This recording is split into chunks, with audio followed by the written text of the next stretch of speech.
Hi everybody, thanks for joining us. We're here to talk about Roar 2017, Socialflow's user conference. The two of you, give me some of your highlights or themes of the day, if you like. One of the big themes, Mark, for me was sort of the blending of editorial and revenue. Of course, we programmed the conference that way. We had participants from the editorial side, we had participants from the revenue side. So I really was pleased by the ability for us to collaborate across those two groups. As far as themes went, obviously Campbell Brown was one of the keynote speakers. Coming out of that, I think one of the main themes is what's the appropriate relationship between publishers and Facebook. We heard a lot of really interesting things from Campbell, that saying, hey, she comes from that world, so she very much wants to try to help and make things, better for the media companies. But of course, Facebook's got its business to run, the media companies have their business to run. How can those two things intersect well? The final panel was near and dear to my heart because it was all about how do you perform your job as a journalist in this day and age of, like super fast headlines, tweets from the president, you name it, everything's happening on social media. And I thought that was one of the more interesting panels to me. I thought it was a great panel too. I agreed. You had some really great journalists up there from some really amazing outlets, so that was first. But the thing that stuck with me was when Candy Crowley was talking. Of course, she had that notable moment in the debates, presidential debates a couple of years ago where she was real-time fact-checking. It took the president 14 days before he called the attack in Benghazi an act of terror. Get the transcript. He did, in fact, sir. So let me call it an act of terror. Can you say that a little louder, Candy? He did call it an act of terror. She made a really interesting point about fact-checking.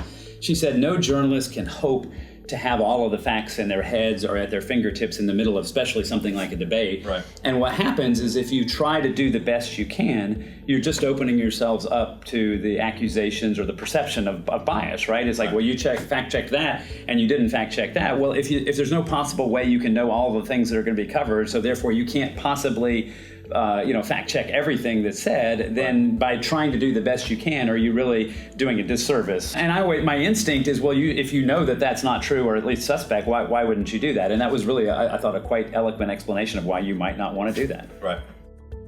Concern, and also something that we specialize in is making money from organic content. What did you hear from our clients about that? I know it's obviously front and center. This mildly entertaining video is brought to you by Social Brew Coffee.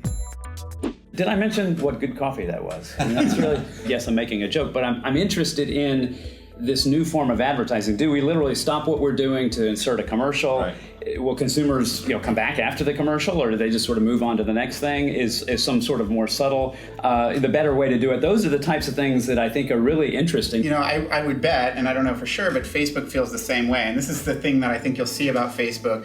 It came up a little bit during the conference, but Facebook's motto of move fast and break stuff doesn't necessarily only pertain to pushing out code that then suddenly breaks. It has to do with what you see them do quite often, which is create a lot of opportunities and then fail the ones very quickly that don't seem to be working. So when they go and say that this mid-roll is in testing, that means they're going to try it out. And if it's a very bad experience for people and it's not worth the revenue that's coming in, I think that you'll see them drop it rather quickly because it's important for them to keep eyeballs in the news feed. And once they start pushing those away through a bad experience, then Facebook starts to lose its value for content creators and everyone else. My favorite thing was sitting down at lunch with some people from Bloomberg, some people from The Economist, hearing about the ways that they use Socialflow. I mean, the things that surprised me were them talking about things like hold queue zero, something similar to inbox zero, where they load up their queue and then they, by the end of the day, need to get it down to zero.